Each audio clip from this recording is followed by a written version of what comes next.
नमस्कार दोस्तों, मैं राघवेंद्र सोलंकी तक्षशिला बुंदेलखंड में एक बार फिर आपका स्वागत कहता हूं। आज प्रमुख टॉपिक है आपका हिंदी का। यहां से आपके एसएससी जीडी में लगातार क्वेश्चन पूछे जा रहे हैं। तो इसमें अनेक शब्दों के लिए एक शब्द का है, इसमें विस्तार से देखेंगे।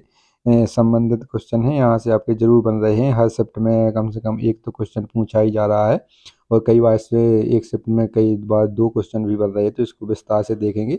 जैसे आपके विलोम शब्द हो गए, हिंदी में पर्यायवाची हो गए, एक शब्दों के लिए अनेक शब्दों के लिए एक शब्द हो गए। यहाँ से लगातार क्वेश्चन पूछे जा रहे हैं, तो इनको देख लेते हैं। और जो भी अभ्यर्थी हमारे चैनल पर पहली बार जुड़ रहे हैं तो हमारे चैनल को सब्सक्राइब जरूर कर लें, लाइक करें और अपने मित्रों को शेयर जरूर कर दें जिनका भी आगामी शिफ्टों में परीक्षाएं रह गई हैं, तो उनको शेयर जरूर कर दें।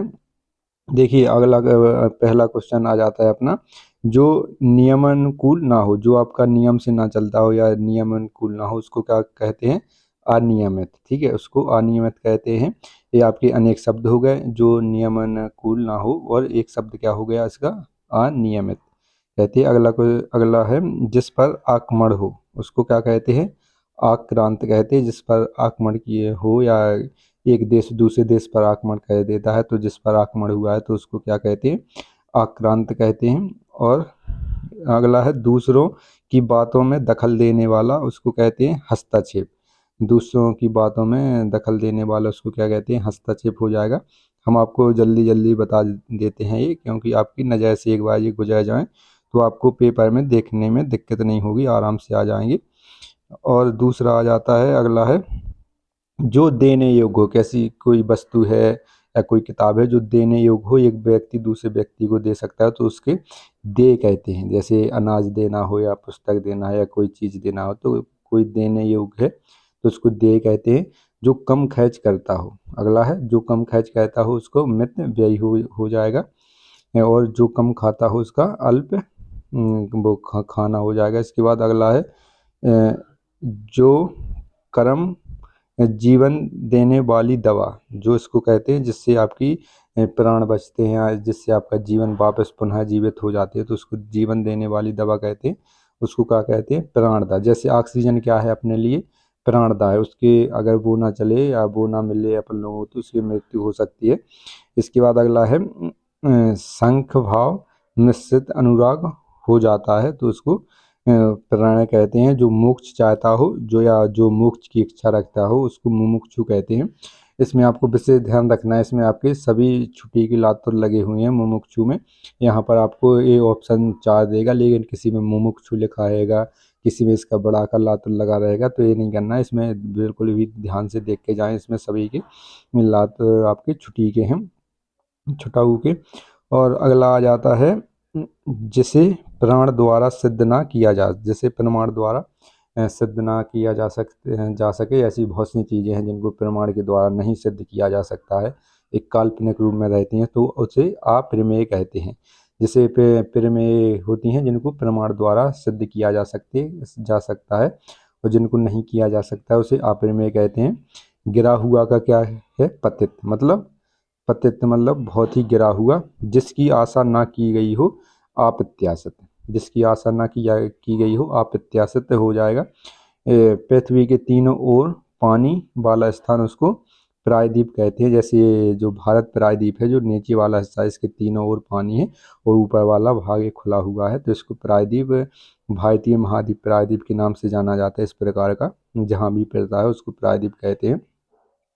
जिसके पास कुछ भी ना हो तो अकिंचित कहते हैं। मोस्ट इम्पोर्टेंट है, ये कई बार पूछा गया है और ये हटके भी है। इसको जिसके पास कुछ भी ना हो, ज़्यादातर लोग निर्धन लगा के आते हैं या आपका बिल्कुल भी गरीब लगा के आते हैं, तो ये नहीं होगा, इसका अकिंचित होगा, अकिंचन हो जाएगा। अगला आ जाता है इसमें विशिष्ट अवसर पर विशिष्ट लोगों के समक्ष दिया गया द्वैतपूर्ण भाषण, तो इसको अभिभाषण दिया जाता है। जैसे राष्ट्रपति, आप लोगों ने देखा होगा, राष्ट्रपति हर नई वर्ष पर हर 26 जनवरी के एक दिन पहले अभिभाषण देते हैं। उसमें भारत सरकार की योजनाएं रहती हैं कि एक साल में नई सरकार क्या करेगी। इसके बाद आदि से अंत तक, मतलब आदि से अंत तक अधोपतांत हो जाएगा। अधोपांत ये मोस्ट इम्पोर्टेंट है, ये कई बार पूछा गया है और आगामी शिफ्टों में इसके फुल चांस से आने की गोद लिया हुआ पुत्र उसको दत्तक कहते हैं। जैसे रानी लक्ष्मीबाई का पुत्र थे जो दामोदर थे, उनको गोद लिया गया था, तो उनको दत्तक पुत्र की संज्ञा दी गई थी। जो मापा ना जा सके अपरिमेय हो जाएगा इसका, जिसके अपरिमेय हो जाएगा। या इसके बाद अगला है जो किए गए उपकारों को मानता हो कृतज्ञ। ये मोस्ट इम्पोर्टेंट है, जो किए गए उपकारों को मानता हो उसको कृतज्ञ कहते हैं, और जो नहीं मानता है उसे कृतज्ञ कहते हैं। ठीक है, इसमें आधा था और ना आ जाता है, ये ध्यान रखना है। कृतज्ञ उसको बोला जाता है जो उपकारों को मानता हो। ईश्वर का कोई आकार नहीं होता, तो इसमें आपका निराकार हो जाएगा। शक्तिशाली, दयालु, शांत, धीर और योद्धा नायक के लिए कौन सा एक वाक्य है, तो धीरोदांत हो जाएगा। धीरोदांत ये मोस्ट इम्पोर्टेंट है। कौन सा हो जाएगा, धीरोदांत हो जाएगा, इसको ध्यान रखना है आप लोगों को।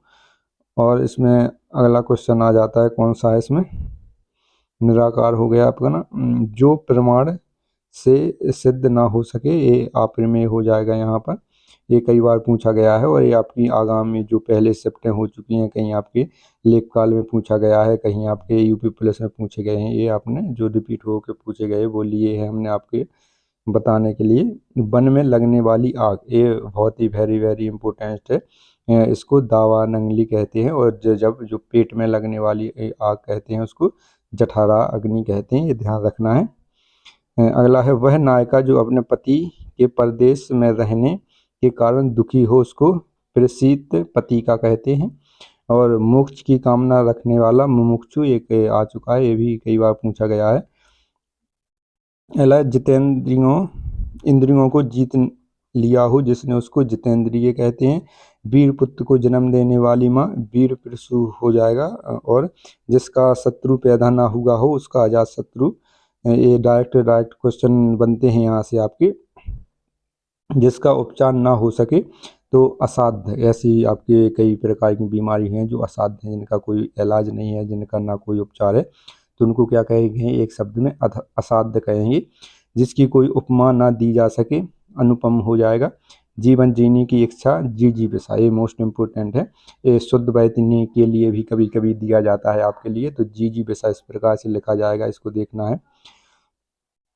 अगला है जो अपने स्थान या स्थिति से अलग न किया जा सके उसको का अच्युत कहते हैं। अच्युत, ठीक है, ये ईश्वर का पर्यायवाची है। जिसको अपने यथास्थिति स्थान से अलग न किया जा सके उसको अच्युत कहते हैं। जीने की इच्छा जिजीविषा हो जाएगा। सफलता ना मिलने पर दुखी होना इसको भोक्ष कहते हैं। क्या कहते हैं, भोक्ष हो जाएगा। खाने की इच्छा भुभुक्षा हो जाएगा। ये आप लोगों ये जरूर देखना है कि किस प्रकार से लिखा है। आगे यहीं से आ जाता है, अपने खाने की इच्छा क्या हो जाएगी, बुभुक्षा। और बिना पलक झपका, ये मोस्ट इम्पोर्टेंट है आपका, बिना पलक झपका उसको क्या कहते हैं, निर्विमेष हो जाएगा। और अगली पीडीएफ पर चलते हैं, यहाँ से भी आपके जरूर क्वेश्चन बनेंगे। देखिए आपने हमने ज़्यादातर बार बार पूछे गए हैं वही क्वेश्चन लिए हैं आपके यहाँ पर। तो आयु में बड़ा व्यक्ति उसको क्या कहते हैं, ज्येष्ठ कहते हैं। एक आपका हिंदू जो कैलेंडर है इसमें एक ज्येष्ठ महीना भी होता है, और ये बड़े व्यक्ति को क्या कहते हैं, ज्येष्ठ भ्राता, या ज्येष्ठ भाई है तो उसको ज्येष्ठ भ्राता कहेंगे।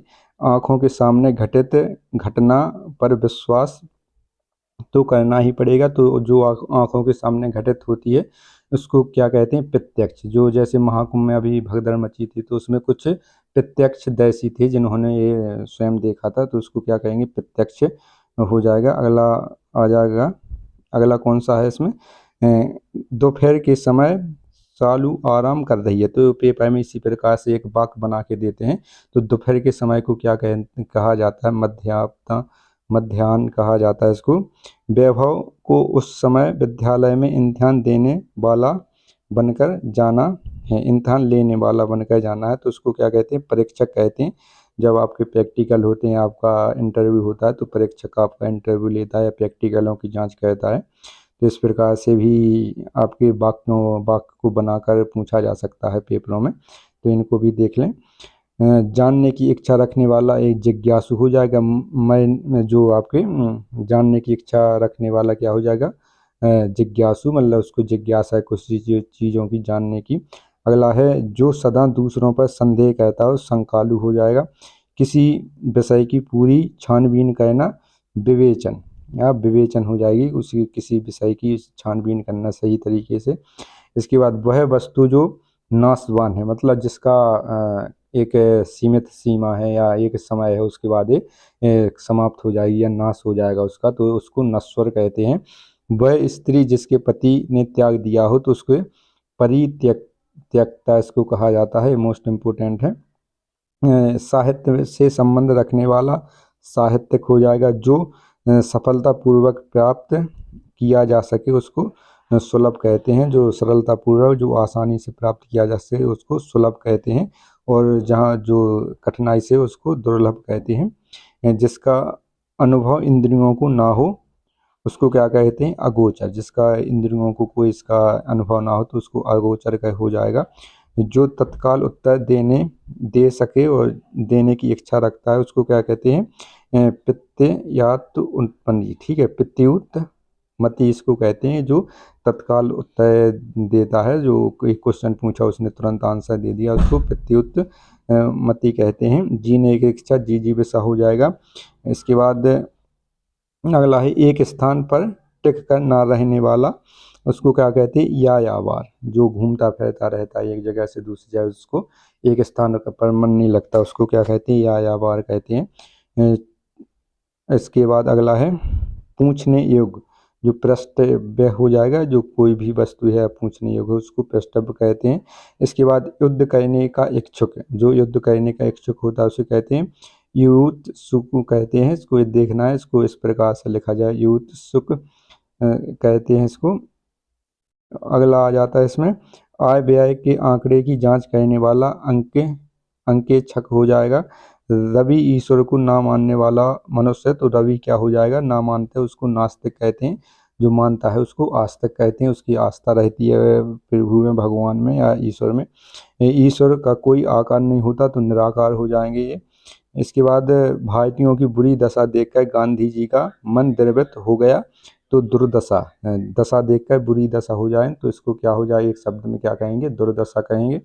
ममता कम बोलती है तो मितभाषी हो जाएगी। कम बोलना मितभाषी हो जाएगी। कम खर्च कहना मित व्ययी हो जाएगा यहाँ पर आपका। और अगला आ जाता है यहाँ पर, अगला क्वेश्चन आ जाता है मोक्ष की इच्छा रखने वाला मुमुक्षु हो जाएगी। जिसका जन्म पहले हुआ हो तो अग्रज हो जाएगा। वह भाई जो अन्न माता से उत्पन्न हुआ है उसको अन्योदर। ठीक है, जो अन्न माता से उत्पन्न हुआ हो उसको कहते हैं अन्योदर कहते हैं। जीतने की इच्छा जिगीसा हो जाएगा। जीतने की इच्छा क्या हो जाएगा? जिगीसा हो जाएगा। और अगला क्वेश्चन है यहाँ पर जिसकी भुजाएं घुटनों तक लंबी हो तो उसे अजान बाहु कहते हैं। जो पूजा के योग्य हो उसको क्या कहते हैं? पूज्य। ठीक है, जो पूजा करने योग्य हो उसको कहते हैं पूज्य। वह स्त्री जिसका पति परदेश से आने वाला हो तो आगमित्य पति का हो जाएगा उसका। ये आपके अनेक शब्दों के लिए एक शब्द थे। यहाँ से लगातार क्वेश्चन पूछे जा रहे हैं एसएससी जीडी में, तो इनको जरूर देखें और हमारे चैनल को सब्सक्राइब जरूर करें। यहाँ पर आपकी जितने भी शिफ्ट होती हैं उनका एनालिसिस विस्तार से करवाया जाता है। और हमारे चैनल को जरूर सब्सक्राइब करें, अपने मित्रों को शेयर जरूर कर दें। धन्यवाद।